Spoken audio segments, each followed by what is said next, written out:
Yes, class. Now, question number 47. Following was the balance sheet of Limited as at 31st March 2015.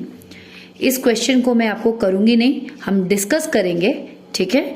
47, 48, 49 हम discuss करेंगे और उसके बाद मैं आपके साथ 50th क्वेश्चन करूंगी। परफॉर्मा मैंने आपके साथ बनाया है आपके लिए, आप देखते जाएंगे। क्वेश्चन में हमें टैक्स के ऊपर एडजस्टमेंट गिवन है, तो टैक्स का एडजस्टमेंट है तो आपको पता है उसका टेबल आपको ये अकाउंट बनाना पड़ेगा। हमने लास्ट क्वेश्चन में अकाउंट बनाया था। बैलेंस बीडी टैक्स का यहाँ लिखिएगा, बैलेंस ईडी यहाँ लिखिएगा। क्वेश्चन में आपको टैक्स पेड दिया हुआ है, टैक्स मेड आपका निकल जाएगा जैसे हमने प्रीवियस क्वेश्चंस में किया है, राइट। और जो ये टैक्स मेड होता है ये पीपीआईटी में ऐड हो जाएगा और टैक्स पेड आपका यहाँ से माइनस हो जाएगा, ठीक है। ये मैंने आपको प्रीवियस क्वेश्चन दिखाया था। अब एक एक करके हम सारे आइटम्स पढ़ रहे हैं। फर्स्ट आइटम आपको दिया है शेयर कैपिटल 4 लाख से 5 लाख हो गया है। आप ही बताइए सब मुझे कहाँ आएगा, कौन सी एक्टिविटी में आएगा, फाइनेंसिंग एक्टिविटी में आएगा। Issue of share capital 1 lakh.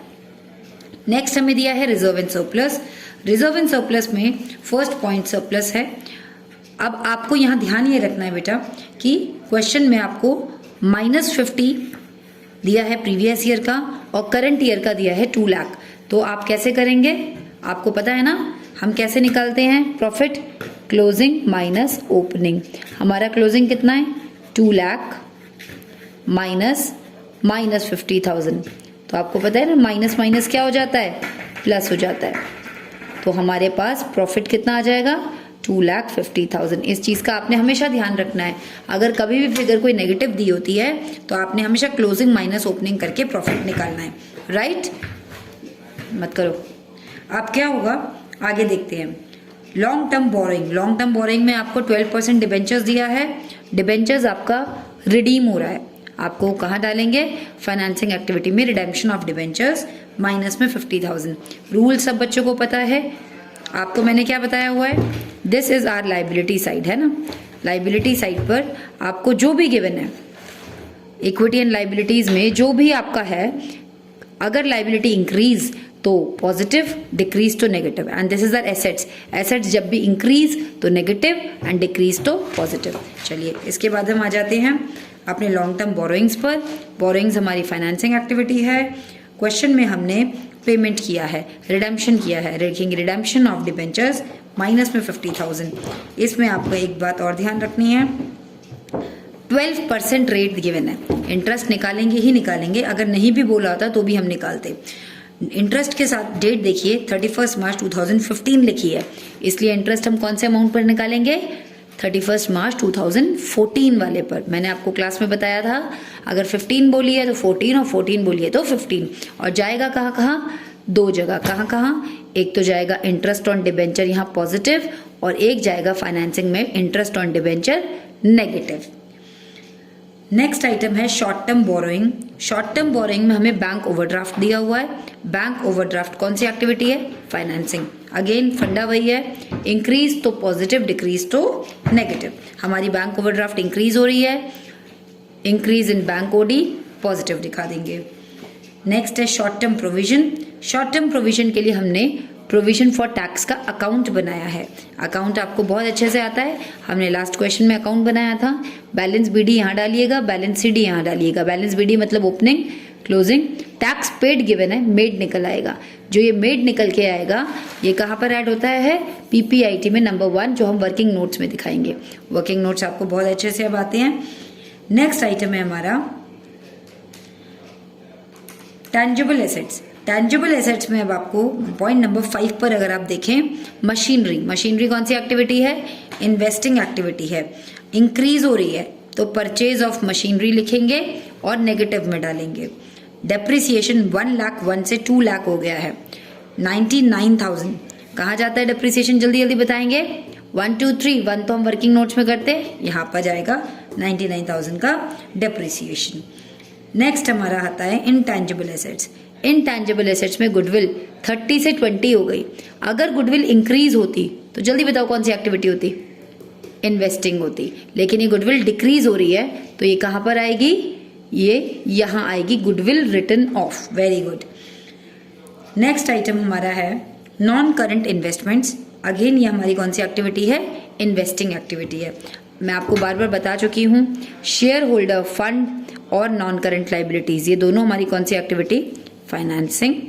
Non current assets हमारी कौन सी एक्टिविटी? इन्वेस्टिंग। और जो बचा वो हमारी कौन सी एक्टिविटी? ऑपरेटिंग। तो हमने देखा नॉन करंट इन्वेस्टमेंट्स भी हमारे क्या हो रहे हैं? इंक्रीज हो रहे हैं। तो यहाँ लिखेंगे नॉन करंट इन्वेस्टमेंट्स और नेगेटिव में दिखा देंगे।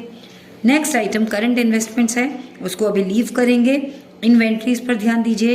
इन्वेंट्रीज में पॉइंट नंबर 7 बोला है stock in trade, increase in stock in trade, यहाँ पर आता है ना करंट एसेट्स नेगेटिव में। उसके बाद हमें दिया है कैश इन कैश इक्विवेलेंट, जिसका काम लास्ट में है। नोट्स टू अकाउंट्स एक बार चेक कर लीजिए। सरप्लस कर दिया, डिबेंचर्स कर लिया। Please keep in mind, debentures को करते ही आपने ये जो 12% वाला इंटरेस्ट है, अगर क्वेश्चन में कोई डेट नहीं दी है एडजस्टमेंट में, आपकी मर्जी, आप कहीं कितने भी अमाउंट पे ले सकते हैं, चाहे ओपनिंग बैलेंस पे चाहे क्लोजिंग बैलेंस पे। आपको दिखाना दो जगह है, एक इंटरेस्ट ऑन डिबेंचर यहाँ पॉजिटिव और एक फाइनेंसिंग एक्टिविटी में नेगेटिव। अगर डेट दी है तो आपको, अगर क्लोजिंग डेट दी है तो ओपनिंग पर इंटरेस्ट देना, ओपनिंग डेट दी है तो क्लोजिंग पर इंटरेस्ट देना। क्वेश्चन आपने पूरा कंप्लीट कर लिया है। टैक्स पेड वाली जो फिगर है वो यहाँ से माइनस कर देना। क्वेश्चन में टैक्स पेड गिवन है -70,000 और जो आपने मेड निकाला था वो आपने पीपीआईटी में ऐड कर दिया था। आई होप इस क्वेश्चन में किसी को कोई दिक्कत नहीं आएगी। Very very easy. जब आपके तीनों एक्टिविटीज के आंसर हो जाएं, उसमें opening balance of cash and cash equivalent को ऐड करना और वो आपके क्लोजिंग के बराबर आना चाहिए। I am not doing this question, reason हमने ऑलरेडी ऐसे वाले सारे क्वेश्चंस कर लिए हैं। 48 also I am not doing and 49 also I am not doing. Now directly move to question number 50.